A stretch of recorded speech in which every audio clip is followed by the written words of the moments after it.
Hi everyone, this is Kyla from Hidden Gems Literary Emporium. Today we have author B.A. Sample, the author of Before the Flood, The Awakening, which was on display and got sold out. So thank you to everyone who came and supported. But we also have another copy here that you can come by and check out. Thank you so much for joining us.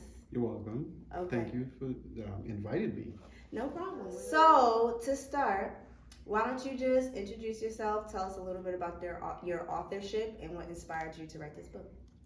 Okay, my name is obviously Baliwa. I'm from Trinidad, and I've always had, you know, this association with Africa, Nigeria, because of my name. You know, I just started looking at Yoruba and, I'm really into Yoruba culture and African history and ancient aliens and all my characters I created in my head. And it was just there. And I always used to tell everybody I want to write a book.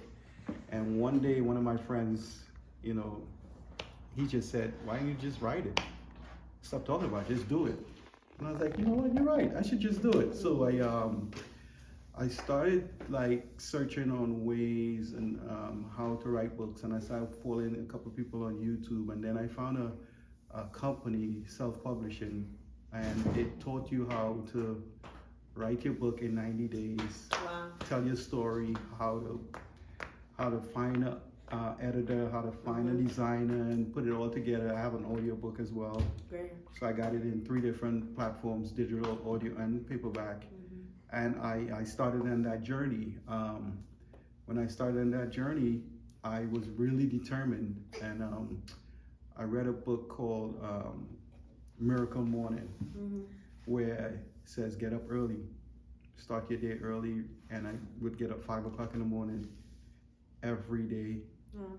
And before I write, I would drink some water, maybe have a smoothie, say a prayer, meditate, and then go straight into writing. So I would write for like a good hour before everybody wakes up.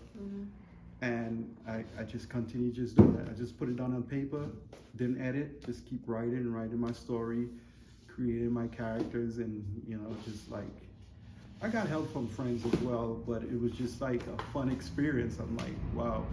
But I'm not by nature a writer. I just was able to tell a story. My daughters would always tell me I tell good stories, because I would tell them what Anansi and all these different characters from Trinidad, Papa Bois, Duen, and then, so there's like, Dad, you tell good stories, you should write your book. So I just continued, and I found a good editor, and he helped me a lot, and finished the book in 90 days. Wow. I finished it in 90 days, and then it took, after the 90 days getting it done, it took a lot of logistics to finding the cover art, and I was doing the audio book too, so I use Upwork.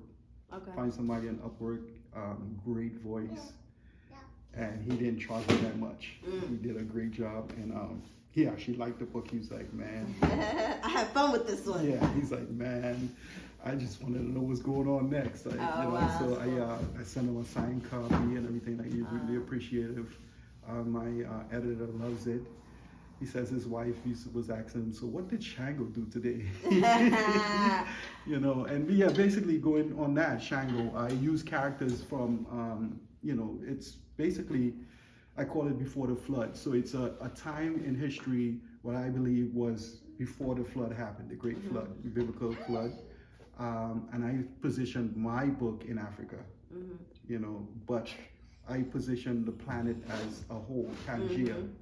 So, but it was a part of Pangea. So basically in the book, reason I did that, now man could travel anywhere. So I would expand my story out of Africa and into different, so if different like South America and everything like that. And basically it's based on 2 brothers that came to the planet, and they needed to mine gold, and they needed help, and they encountered humans, and humans saw the technology, and because it was primitive, they didn't understand, and then they asked, are you God?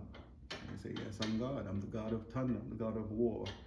And he's like, yeah, just do what we say and we'll help you. So it was a mutual thing. They'll help, and they helped them mine the gold. And eventually things took a turn because Shango fell in love with a human woman, and Yes. and the story just unraveled. The two brothers was having fun, enjoying themselves on Earth, and now it's a story, and it became really contentious because when you read it, you'll see a lot of stuff revealed. It's a short story, but I plan to build on it and have more books. The way I ended it is it's gonna be wanted more. I was gonna say, don't tell us. Yeah, I'm not gonna say. You're just gonna want more. You're gonna want to know what happened. So that's the reason why I'm doing a series, because I can't explain it in one book. Right. I can't. So yeah. So that's the gist of it. So one thing that we love is that, and we love when authors do this, they put historical references into the books. Now, was that something that you always wanted to do, you intentionally did, or was that kind of how the flow happened? Well, I did a, I love ancient aliens, and I love learning. So I have an extensive knowledge of different parts of Africa and the world. So I wanted to put my story in, but also put places and names and things where you could say, okay, this is, I know who Shango is, so this is another story of Shango. My Yoruba friends would tell me, well, that's not what really happened with Shango. And I'm like, listen, it's fantasy. I can make Shango how I want it. I can make the characters how I want it. But it's also you could understand when I say Abzu or I say Kush, or I call these different ancient civilizations and call Africa by a different name. A lot of people would say, yes, I know who's Ogun, I know who's Shango, I know who's Nandi, I know who's Ama, the different names. And they could kind of paint that picture in their head. Because I don't want to, at first I was doing a lot of description, and then I realized, let me just put just a little so you could create your own story. So I believe everybody that reads this book is going to see a different world.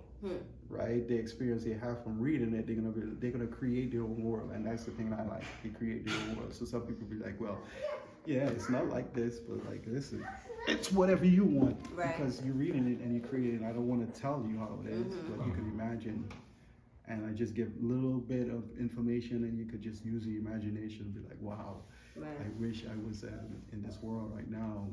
It felt like such an amazing place to be. So So the cover, when our customers came in, of course the cover drew them in, and I think one of the things was that you don't typically see people who have color in them on the covers of books.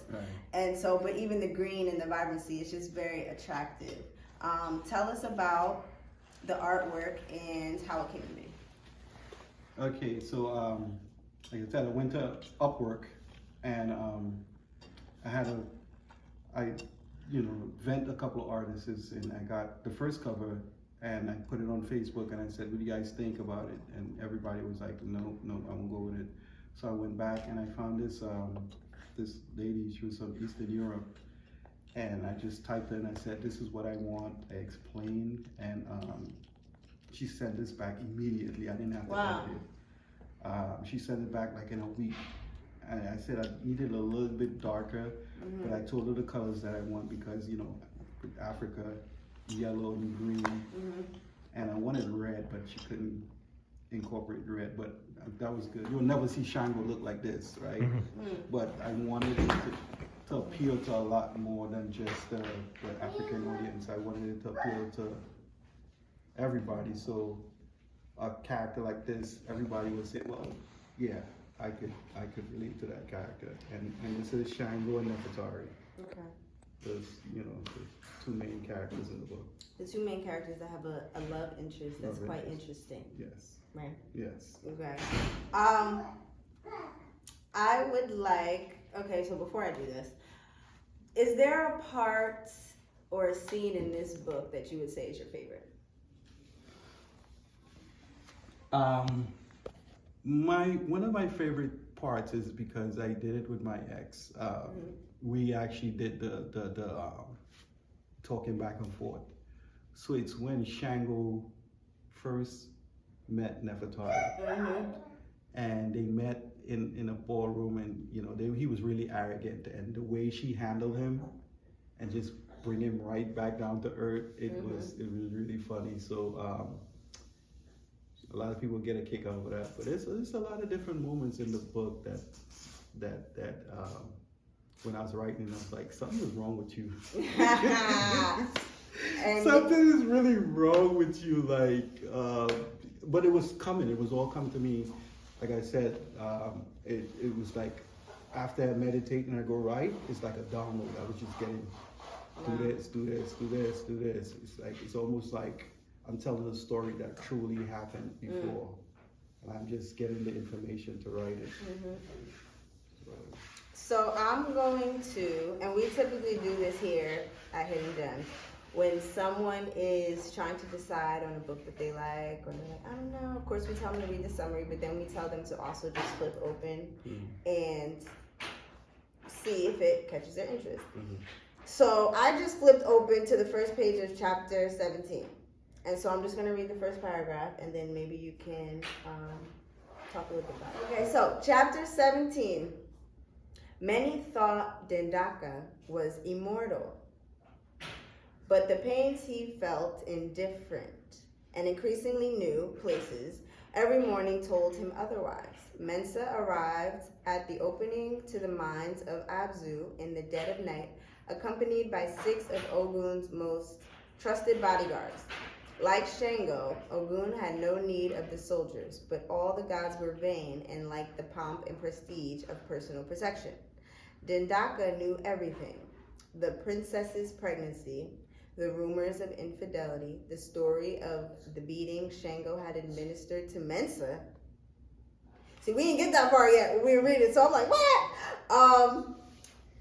But Dendaka also knew of Nefetari's fury with her husband and how she had threatened to leave him and to take the expected child if Shango ever raised his hand to Mensa again.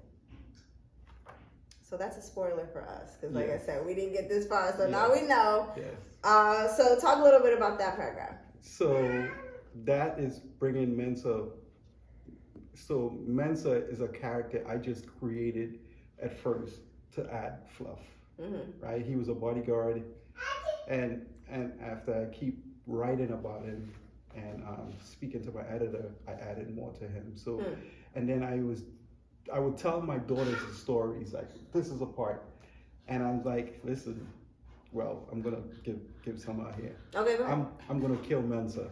And it was like, no, we like him, we love him, we know he's such a, no, don't do that. So I'm like, I can't kill him. Okay, so now, but Mensa grew on me, and he's became like almost bigger than Shango in the book.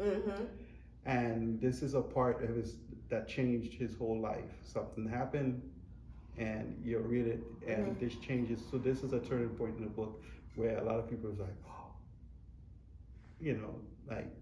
Nefetari and Mensa and Shango and his brother. It's all a little game they were playing, and it came to there's a character in the book called Dendaka.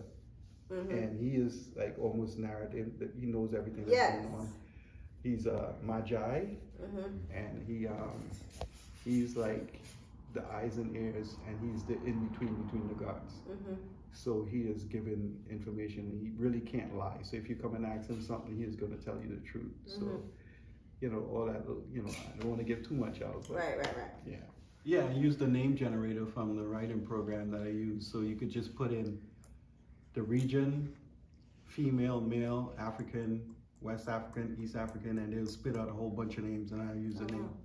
So at one point, my editor told me I have too many names with the A, because and he's like, yeah, kind of switch it up a little bit, and I had to go find names and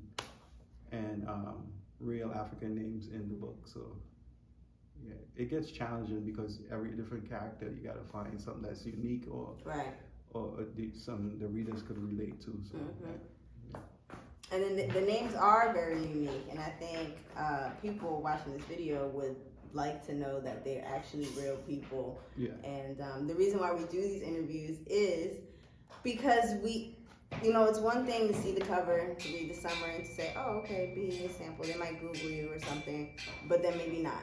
And then, but if they can see you, hear about you, hear what inspired the book, hear that there are more books coming out, right? Yes. Before the Flood Yes. in the works, then they'll be inspired to become invested in the story, Right. and the series.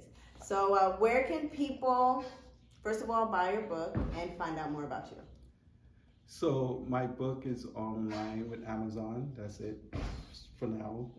You could get it at this store. Yes. Yes, Hidden Gem. You could come here and get it in other books and artwork here you could get to. I appreciate it. I had it in a bookstore in West Philly, and they sold out, but I was told they didn't have enough room for display anymore, so I had like 5 books there, but mostly on Amazon. I have it on all 3 platforms. Like you could read the physical hard copy, or you could get a digital copy, or you could do an audiobook. And let me tell you, that audiobook, I was impressed. When I listened to it, I'm like, I can't believe I write this stuff. And the guy did such a good job because he did voice acting. And he was changing his voice for different characters really good. I'm not just saying it. Because it's your book. Yeah, It's the truth. Yeah, but I was like, wow, like I could really feel, and I didn't have to read the story. I listened to it a couple of times. Wow. It was really good. So not just saying that. Yes, but, of course. But the voice actor, he was great. He has like a kind of like a Norman Freeman type with an African, because he's African. And yeah, so I really enjoyed that process. So. Okay. Thank you. You're welcome. For coming out. No problem. And for contributing your work to our space. And anybody who wants a copy can come by Hidden Gems Literary Emporium. We're here at 55B Morris Street in New Brunswick, New Jersey. Or you can give us a call at 609-361-4331 to schedule a virtual appointment or to have your copy shipped to your home. Thank you so much for coming in today. No problem. And we hope to see you soon. Yes, you will. I'll be back for the next event. Thank you. Yeah. And you could also find it on Amazon. Yes. You just type in Before the Flood by B.A. Sample, and it will show up. And because there's other books called Before the Flood. I've seen. So yeah, so if you put my name in, you'll see, and obviously I got the best cover. I was gonna say that. Your cover stands out though, amongst the rest. And so get your copy. Okay? Thank you.